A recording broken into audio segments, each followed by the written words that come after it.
গুরুদেবের চরণে This আমার call is now শতকোটি being প্রণাম। recorded. গুরু ভাই বোনদের আমার প্রণাম।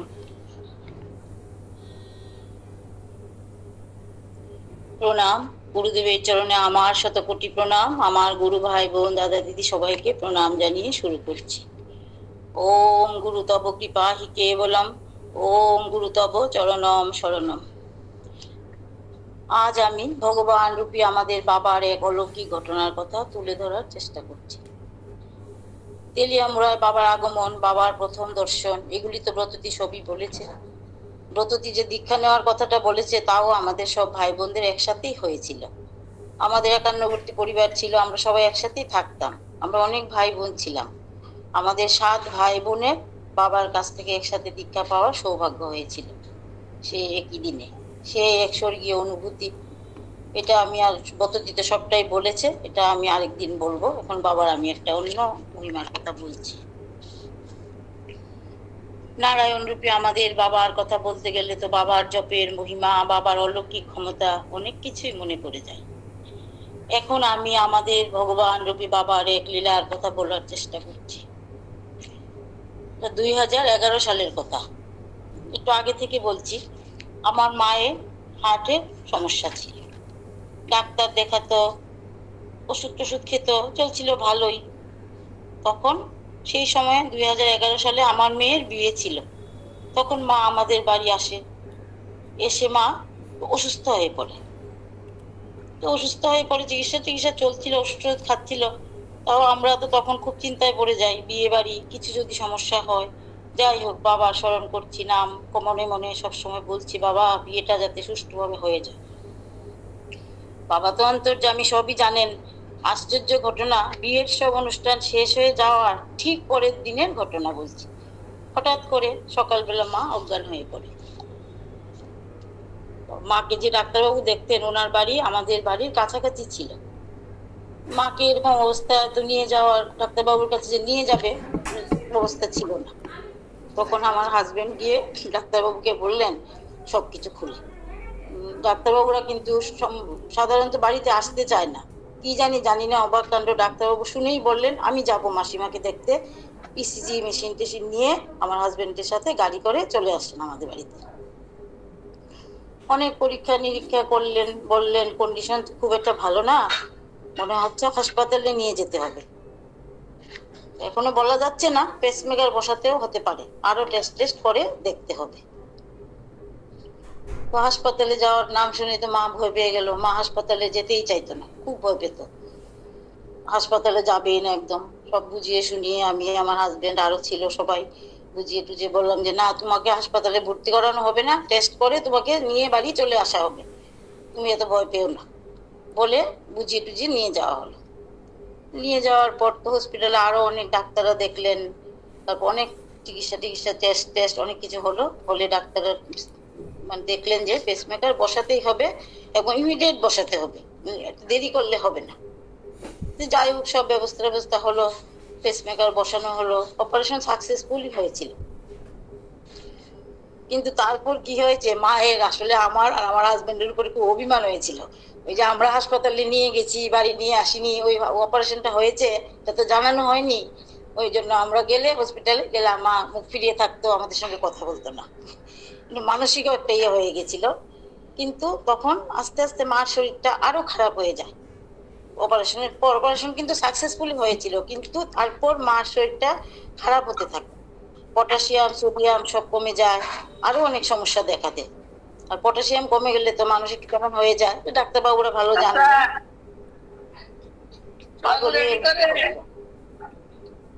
পাগলের মতো করতো, কিছু খেত না, হাত পা ছুটতো, সেলাইন খুলে ফেলতো, নার্সদের খুব অতিষ্ঠ করে তুলতো, আর নার্সরাও একদম অতিষ্ঠ হয়ে যায়।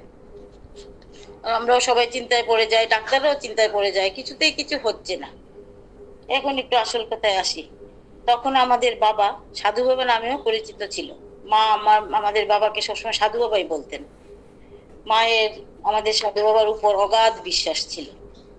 বাবা আমার মাকে বড় মা বলতো। তো মা তো আইসিইউতে ছিল, সবসময় ঢুকাও যেত না, দূর থেকে দেখতাম। আর এইগুলি দূর থেকে দেখতাম যে হাত পা চুরাচুরি করছে, অস্থির করছে, দেখে আমাদের খুব খারাপ লাগতো।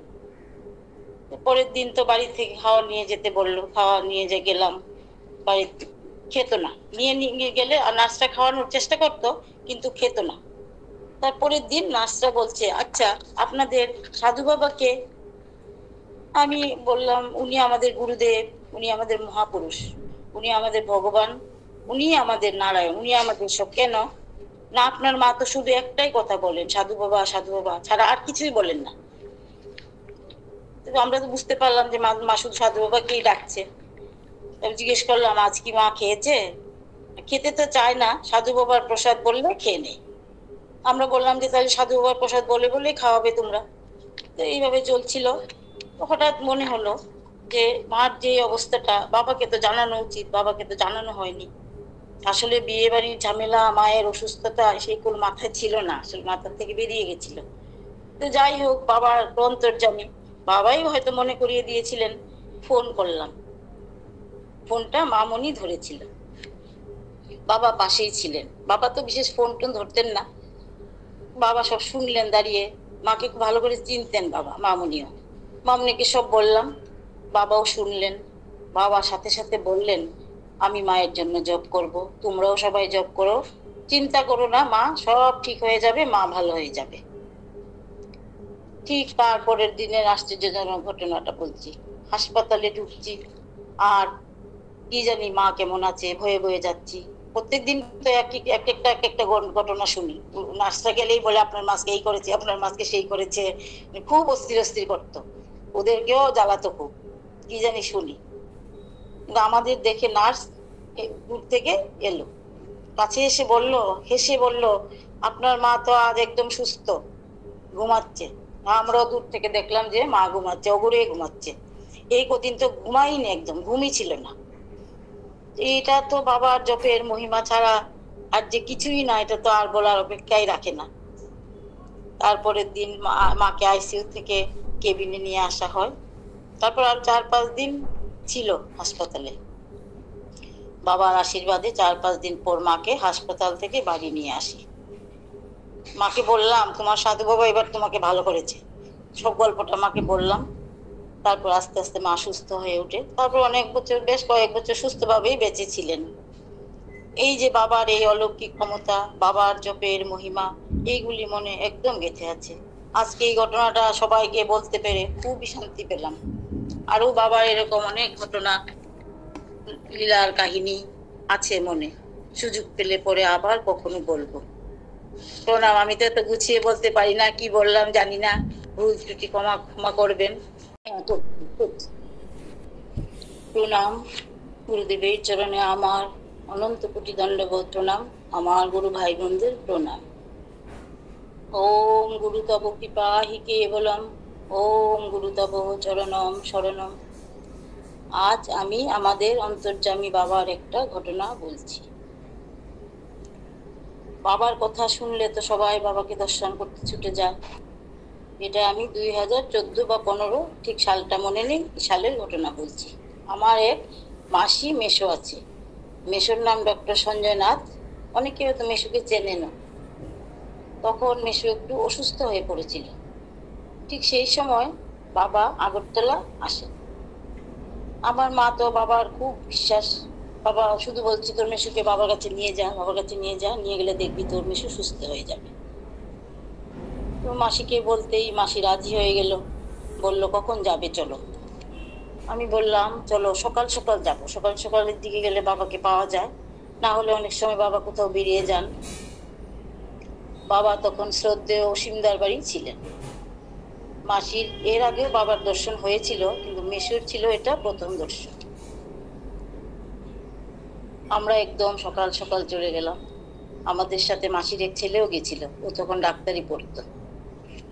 আমাদের দেখেই বাবা তো সকালবেলা, বাবার মনটা খুব ভালো ছিল, খুব খুশি ছিল।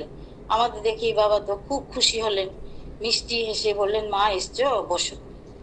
সকাল সকাল তো বাবার মনটা খুব ভালো ছিল, বেশি ভক্তও ছিল না। আমরা বসলাম, বললাম, বাবা আমার মাসি মেসো এসছে। আমরা প্রণাম করলাম। বাবা মেসোকে কাছে ডাকলেন, বললেন, তুমি কি করো বাবা? মেসো বললেন, আমি ডাক্তার। বাবা তো ডাক্তার শুনে জিজ্ঞেস করলেন, তুমি কিসের ডাক্তার?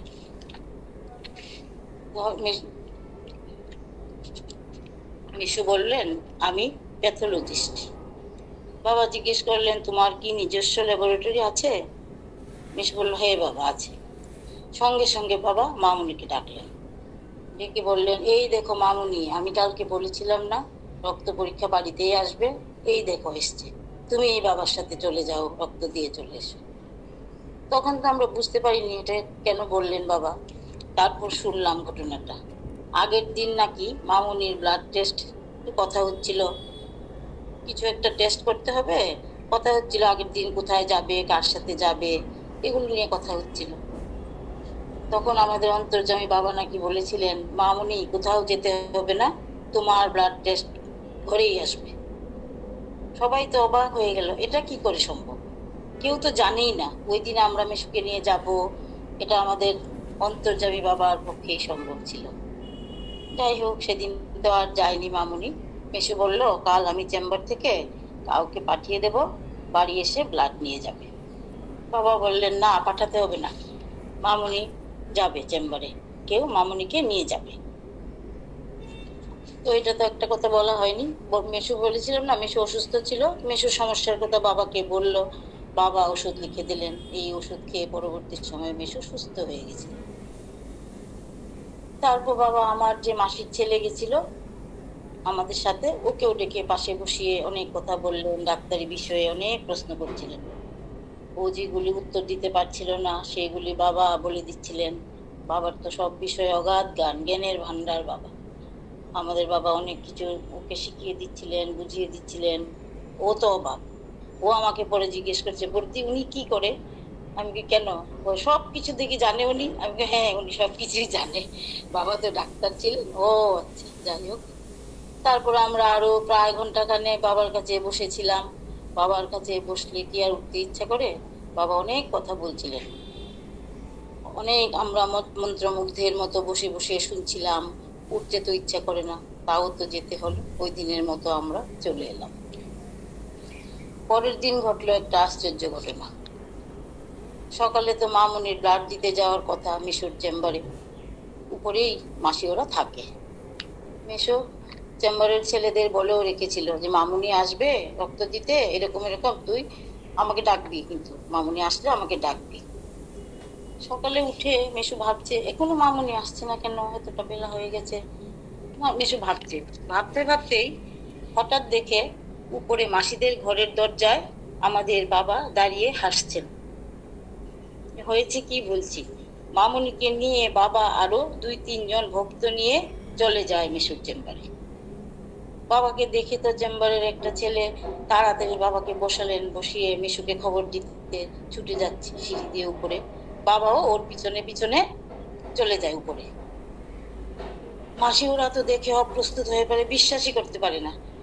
অপ্রস্তুত হয়ে পড়ে, সকালবেলা বাবাকে কোথায় বসতে দেবে, কি করে বুঝতে পারছিল না। আসন বের করছে, এটা করছে এটা করছে। বাবা বলছে, মা অস্থির হয়ে না, মা অস্থির হয়ে না বলে বাবা একটা সামনে একটা টুল না একটা চেয়ার ছিল, এটা দিয়ে বসে পড়লেন। মামুনিও রক্ত দিয়ে উপরে আসলো, অন্যান্য ভক্তরাও এসে কিছুক্ষণ বসলো।